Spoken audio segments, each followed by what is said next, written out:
Hello again, Year 7, and welcome to the Carlton Academy's Year 7 second lesson about the Battle of Hastings. So you've already done one lesson about the Battle of Hastings, and this will follow on from that.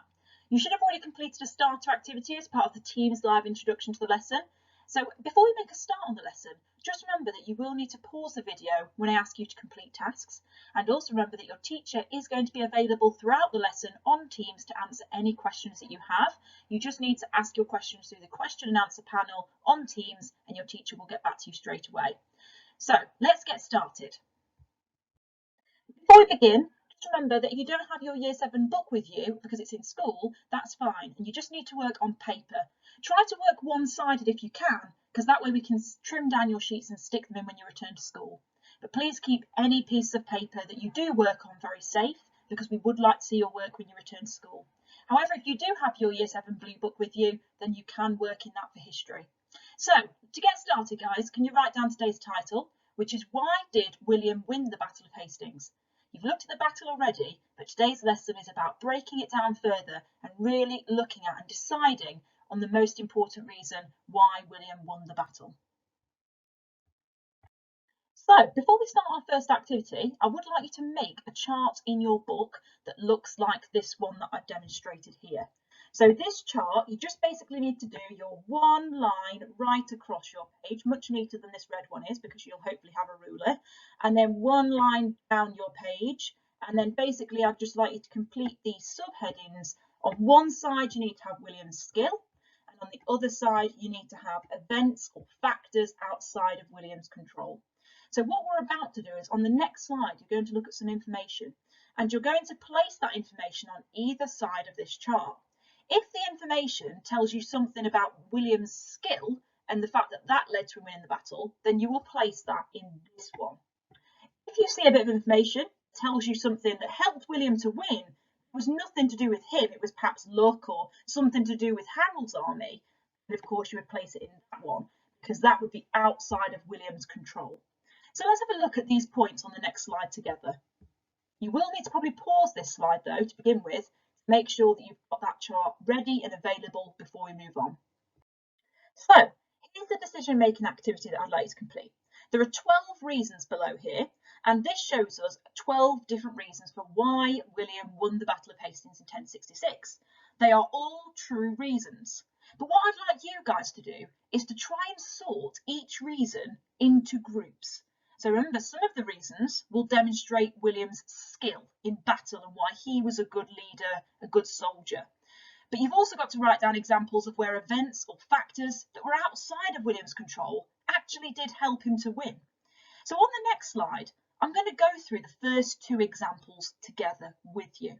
But you will need to come back to this slide, so you'll need to rewind the video and come back to this slide in order for you to make sure that you've got it paused and you can work through each of these 12 reasons and place them in your chart. So as I just mentioned, we're going to do the first two examples together. So you can actually write these down into your chart as the first two done for you. Then you will need to go back to the previous slide to work through the remaining 10 examples of why William won the battle. So let's do the first one together. The first one was the one that said that the wind changed and allowed William's troops to cross the Channel at a time when Harold's troops were away in the north.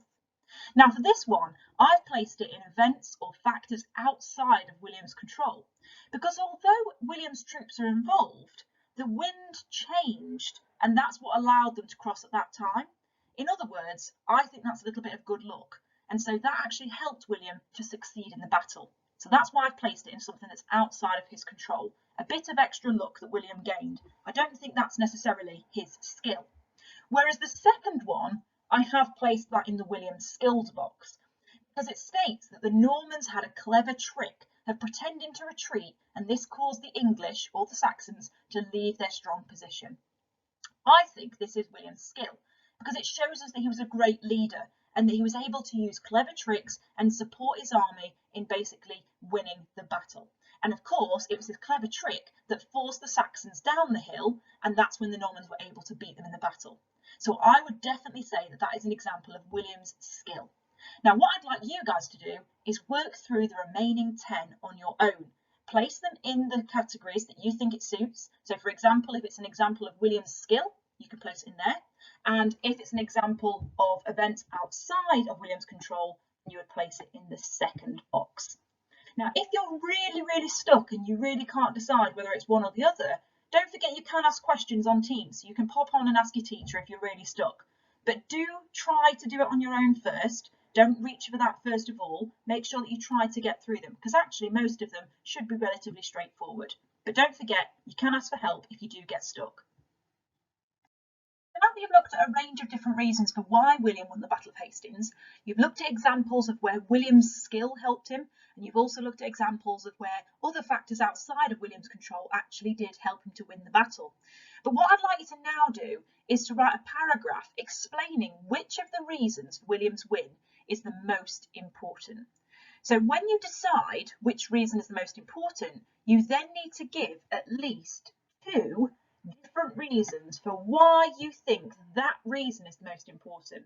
So here's a list of examples you could choose. So the first one is William and the Normans were well planned. You might think that their planning was the most important reasons for why William won. You might think that William's clever trick to pretend to retreat and bring the Saxons down the hill, you might think that that was the most important reason. You might think that the Normans having cavalry, that means men on horseback, and skilled shot soldiers was the most important, because you've got to remember the Saxons at this point had a much smaller force and also men that were not very skilled and picked up whatever weapons they could get. The fourth one is that the first battle at Stamford Bridge had left the Saxons with tired soldiers, and so William and his soldiers were fresh off the ships and they were ready to fight. That definitely left the Saxons in a disadvantage. The last one is, of course, that the Saxon leader Harold Godwinson was killed in the battle. Of course, that helped William to win, because of course then the Saxons would have to retreat. So you've got to choose one of these reasons, and you've got to explain why that reason is the most important. Remember, you've got to give 2 ways that reason is the most important. So for example, if you were to choose William's clever trick, and you said that that was the most important, then you have to give 2 reasons why the clever trick was the most important. Okay, again, if you were to choose the cavalry and the skilled soldiers, you would have to give 2 reasons for why the cavalry and the skilled soldiers helped William to win. So you're choosing 1 reason, but you're giving 2 ways that that reason helped him to win. On the next slide, I'm going to give you a few sentence starters to help you to write this paragraph. But before you move on, I would recommend pausing this slide and making sure that you've definitely decided which reason you're going to go with. Any of them you can choose, because they're all reasonable answers, and as long as you can back up why you've chosen it, that's absolutely fine. There is not a right or wrong answer here. They have all helped him to win. You've just got to choose the one that you think is the most important. So on this next slide, we're going to have a look at the structure you can actually use to answer this question. So in terms of answering the question, the first thing you need to start with is this first sentence starter. I think the most important reason why William won at the Battle of Hastings in 1066 is. You've then got to state which one you think was the most important. So remember, going back to the last slide, you might choose the clever trick, you might choose the skilled soldiers and the cavalry, you might choose the fact that the Saxons were tired from the Battle of Stamford Bridge. But you've got to state which one you think is the most important reason. You've then got to tell me 2 reasons why that one is the most important. So here's your first sentence starter. This would help him win because. You've then got to give your reason for why that particular factor would help William to win. Remember, you've got to give a second reason. So that's when you'd say, this also helped him to win because. And again, you give a second reason explaining why that point would help William to win. So this is a structure that you can use to answer the question as a paragraph. You can use these sentence starters by writing them down on your paper and then finishing off the sentences with your own answers and explanation. Remember to try and use evidence from the past 2 lessons to really make sure you've got a good answer here. And it would be really interesting at the end of the lesson if you could come back to Teams and share your answer with your teacher. Again, I would recommend that you pause the video here so that you can use this sentence starter and structure effectively. Right then, Year 7, to finish off this lesson, I'd like us to just finish with a plenary about what do we think overall. So, overall, you think that William won the Battle of Hastings because of his skill? Do you think his skill was the most important thing that helped him to win the battle overall? Do you think instead it was a combination of his skill and actually other factors still played an important role? Or do you think that actually it was the other factors that were more important than William's skill, and actually he was just very lucky and that's why he was victorious? I'd like you to choose one of these statements and think about which one you think is most true when thinking about why William won the battle. What I would then like you to do is share your thoughts with this at the end of the team's lesson.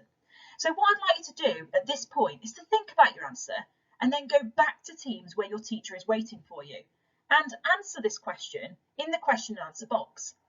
We would love to hear your thoughts. So tell your teacher whether you think that option A is the most important. Do you think option 2 or option 3?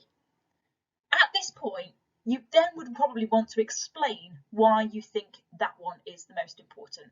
So for example, if you're going to say to your teacher that William's skill was the most important, you would want to put an explanation for why when you tell them your thoughts. Thank you so much for listening to this PowerPoint Year 7. Again, you've probably worked really hard at home if you've made it this far, so well done. And what I'd like you to do is make sure that you keep all of the work that you've done safe, especially if you've done it on paper. It's really important that you bring that paper back in school with you, as we would love to stick it in your books to show what you have done at home. Thank you for listening and take care.